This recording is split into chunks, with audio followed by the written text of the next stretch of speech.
श्री हनुमान स्तोत्रम्। नमो हनुमते तुभ्यं नमो मारुतसूनवे नमः श्रीराम भक्ताय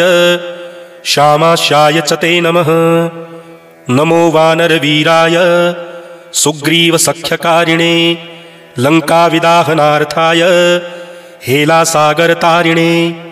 सीताशोकविनाशाय राममुद्राधराय च रावणान्तकुलच्छेद कारिणे ते नमो नमः। मेघनादमखध्वंस कारिणे ते नमो नमः। अशोकवनविध्वंस कारिणे भयहारिणे वायुपुत्राय वीराय आकाशोदरगामिने वनपालशिरच्छेद लंकाप्रासादभञ्जिने ज्वलत्कनकवर्णाय दीर्घलाङ्गूलधारिणे सौमित्रिजयदात्रे च रामदूताय ते नमः। अक्षस्य वधकर्त्रे च ब्रह्मपाशनिवारिणे लक्ष्मणाङ्गमहाशक्ति घातक्षतविनाशिने रक्षोघ्नाय रिपुघ्नाय भूतघ्नाय च ते नमः। ऋक्षमानरवीरोघ प्राणदाय नमो नमः। परसैन्यबलघ्नाय शस्त्रास्त्रघ्नाय ते नमः। विषघ्नाय दुषघ्नाय ज्वरघ्नाय च ते नमः। महाभयरिपुघ्नाय भक्तत्राणैककारिणे परप्रेरितमन्त्राणां यन्त्राणां स्तम्भकारिणे पयः पाषाणतरण कारणाय नमो नमः। बालार्कमण्डलग्रास कारिणे भवतारिणे नखायुधाय भीमाय दन्तायुधधराय च रिपुमाया विनाशाय रामाज्ञालोकरक्षिणे प्रतिग्रामस्थितायाथ रक्षोभूतवधार्थिने करालशैलशस्त्राय द्रुमशस्त्राय ते नमः। बालेकब्रह्मचर्याय रुद्रमूर्तिधराय च विहङ्गमाय सर्वाय वज्रदेहाय ते नमः। कौपीनवाससेतुभ्यं रामभक्तिरताय च दक्षिणाशाभास्कराय शतचन्द्रोदयात्मने कृत्याक्षतव्यथाघ्नाय सर्वक्लेशहराय च स्वामाज्ञापार्थसङ्ग्राम सङ्खे सञ्जयधारिणे भक्तान्तदिव्यवादेषु सङ्ग्रामे जयदायिने किल्किला बुबुकोच्चार घोरशब्दकराय च सर्पाग्निव्याधिसंस्तम्भ कारिणे वनचारिणे सदा वनफलाहार संतृप्ताय विशेषतः महार्णवशिलाबद्ध सेतुबन्धाय ते नमः। वादे विवादे सङ्ग्रामे भये घोरे महावने सिंहव्याघ्नादिचोरेभ्यः स्तोत्रपाठाद्भयं नहि दिव्ये भूतभये व्याधौ विषेस्थावरजङ्गमे राजशस्त्रभये चोग्रे तथा गृहभयेषु च जले सर्वे महावृष्टौ दुर्भिक्षे प्राणसम्प्लवे पठेत स्तोत्रं प्रमुच्येत भयेभ्यः सर्वतो नरः। तस्य क्वापि भयं नास्ति हनुमत्स्तव पाठतः सर्वदा वै त्रिकालं च पठनीयमिदं स्तवं सर्वान् कामान् वाप्नोति नात्र कार्या विचारणा। विभीषणकृतं स्तोत्रं ताक्षत्रेण समुदीरितं ये पठिष्यन्ति भक्त्या वै सिद्ध्यस्तत्करे स्थिताः। नमो हनुमते तुभ्यं नमो मारुतसूनवे नमः श्रीरामभक्ताय श्यामास्याय च ते नमः।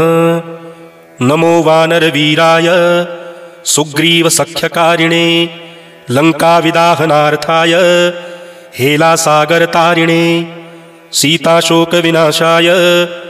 राममुद्राधराय च रावणान्तकुलच्छेद कारिणे ते नमो नमः। मेघनादमखध्वंस कारिणे ते नमो नमः। अशोकवनविध्वंस कारिणे भयहारिणे वायुपुत्राय वीराय आकाशोदरगामिने वनपालशिरच्छेद लंकाप्रासादभञ्जिने ज्वलत्कनकवर्णाय दीर्घलाङ्गूलधारिणे सौमित्रिजयदात्रे च रामदूताय ते नमः। अक्षस्य वधकर्त्रे च ब्रह्मपाशनिवारिणे लक्ष्मणाङ्गमहाशक्ति घातक्षतविनाशिने रक्षोघ्नाय रिपुघ्नाय भूतघ्नाय च ते नमः ऋक्षमानरवीरोघ प्राणदाय नमो नमः परसैन्यबलघ्नाय शस्त्रास्त्रघ्नाय ते नमः विषघ्नाय दुषघ्नाय ज्वरघ्नाय च ते नमः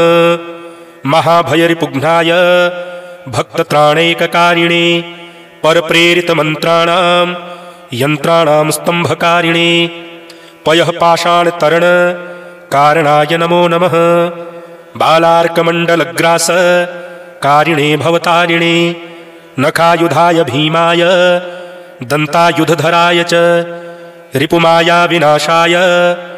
रामाज्ञालोकरक्षिणे प्रतिग्रामस्थितायाथ रक्षोभूतवधार्थिने करालशैलशस्त्राय द्रुमशस्त्राय ते नमः बालेकब्रह्मचर्याय रुद्रमूर्तिधराय च विहङ्गमाय सर्वाय वज्रदेहाय ते नमः कौपीनवाससेतुभ्यं रामभक्तिरताय च दक्षिणाशाभास्कराय शतचन्द्रोदयात्मने कृत्याक्षतव्यथाघ्नाय सर्वक्लेशहराय च स्वामाज्ञापार्थसङ्ग्राम सङ्ख्ये सञ्जयधारिणे भक्तान्तदिव्यवादेषु सङ्ग्रामे जयदायिने किल्किला बुबुकोच्चार घोरशब्दकराय च सर्पाग्निव्याधिसंस्तम्भ कारिणे वनचारिणे सदा वनफलाहार संतृप्ताय विशेषतः महार्णवशिलाबद्ध सेतुबन्धाय ते नमः वादे विवादे सङ्ग्रामे भये घोरे महावने सिंहव्याघ्नादिचोरेभ्यः स्तोत्रपाठाद्भयं नहि दिव्ये भूतभये व्याधौ विषेस्थावरजङ्गमे राजशस्त्रभये चोग्रे तथा गृहभयेषु च जले सर्वे महावृष्टौ दुर्भिक्षे प्राणसम्प्लवे पठेत स्तोत्रं प्रमुच्येत भयेभ्यः सर्वतो नरः तस्य क्वापि भयं नास्ति हनुमत्स्तव पाठतः सर्वदा वैत्रिकालं च पठनीयमिदं स्तवं सर्वान् कामान् वाप्नोति नात्र कार्या विचारणा विभीषणकृतं स्तोत्रं ताक्षत्रेण समुदीरितं ये पठिष्यन्ति भक्त्या वै सिद्ध्यस्तत्करे स्थिताः नमो हनुमते तुभ्यं नमो मारुतसूनवे नमः श्रीरामभक्ताय श्यामास्याय च ते नमः नमो वानरवीराय सुग्रीवसख्यकारिणे लङ्काविदाहनार्थाय हेलासागरतारिणे सीताशोकविनाशाय राममुद्राधराय च रावणान्तकुलच्छेद कारिणे ते नमो नमः मेघनादमखध्वंस कारिणे ते नमो नमः अशोकवनविध्वंस कारिणे भयहारिणे वायुपुत्राय वीराय आकाशोदरगामिने वनपालशिरच्छेद लङ्काप्रासादभञ्जिने ज्वलत्कनकवर्णाय दीर्घलाङ्गूलधारिणे सौमित्रिजयदात्रे च रामदूताय ते नमः अक्षस्य वधकर्त्रे च ब्रह्मपाशनिवारिणे लक्ष्मणाङ्गमहाशक्ति घातक्षतविनाशिने रक्षोघ्नाय रिपुघ्नाय भूतघ्नाय च ते नमः ऋक्षमानरवीरोघ प्राणदाय नमो नमः परसैन्यबलघ्नाय शस्त्रास्त्रघ्नाय ते नमः विषघ्नाय दुषघ्नाय ज्वरघ्नाय च ते नमः महाभयरिपुघ्नाय भक्तत्राणैककारिणे परप्रेरितमन्त्राणां यन्त्राणां स्तम्भकारिणे पयः पाषाणतरण कारणाय नमो नमः बालार्कमण्डलग्रास कारिणे भवतारिणे नखायुधाय भीमाय दन्तायुधधराय च रिपुमायाविनाशाय रामाज्ञालोकरक्षिणे प्रतिग्रामस्थितायाथ रक्षोभूतवधार्थिने करालशैलशस्त्राय द्रुमशस्त्राय ते नमः बालेकब्रह्मचर्याय रुद्रमूर्तिधराय च विहङ्गमाय सर्वाय वज्रदेहाय ते नमः कौपीनवाससेतुभ्यं रामभक्तिरताय च दक्षिणाशाभास्कराय शतचन्द्रोदयात्मने कृत्याक्षतव्यथाघ्नाय सर्वक्लेशहराय च स्वामाज्ञापार्थसङ्ग्राम सङ्ख्ये सञ्जयधारिणे भक्तान्तदिव्यवादेषु सङ्ग्रामे जयदायिने किल्किला बुबुकोच्चार घोरशब्दकराय च सर्पाग्निव्याधिसंस्तम्भ कारिणे वनचारिणे सदा वनफलाहार संतृप्ताय विशेषतः महार्णवशिलाबद्ध सेतुबन्धाय ते नमः वादे विवादे सङ्ग्रामे भये घोरे महावने सिंहव्याघ्नादिचोरेभ्यः स्तोत्रपाठाद्भयं नहि दिव्ये भूतभये व्याधौ विषेस्थावरजङ्गमे राजशस्त्रभये चोग्रे तथा गृहभयेषु च जले सर्वे महावृष्टौ दुर्भिक्षे प्राणसम्प्लवे पठेत स्तोत्रं प्रमुच्येत भयेभ्यः सर्वतो नरः तस्य क्वापि भयं नास्ति हनुमत्स्तव पाठतः सर्वदा वै त्रिकालं च पठनीयमिदं स्तवं सर्वान् कामान् वाप्नोति नात्र कार्या विचारणा विभीषणकृतं स्तोत्रं ताक्षत्रेण समुदीरितं ये पठिष्यन्ति भक्त्या वै सिद्ध्यस्तत्करे स्थिताः। नमो हनुमते तुभ्यं नमो मारुतसूनवे नमः श्रीरामभक्ताय श्यामास्याय च ते नमः नमो वानरवीराय सुग्रीवसख्यकारिणे लङ्काविदाहनार्थाय हेलासागरतारिणे सीताशोकविनाशाय राममुद्राधराय च रावणान्तकुलच्छेद कारिणे ते नमो नमः मेघनादमखध्वंस कारिणे ते नमो नमः अशोकवनविध्वंस कारिणे भयहारिणे वायुपुत्राय वीराय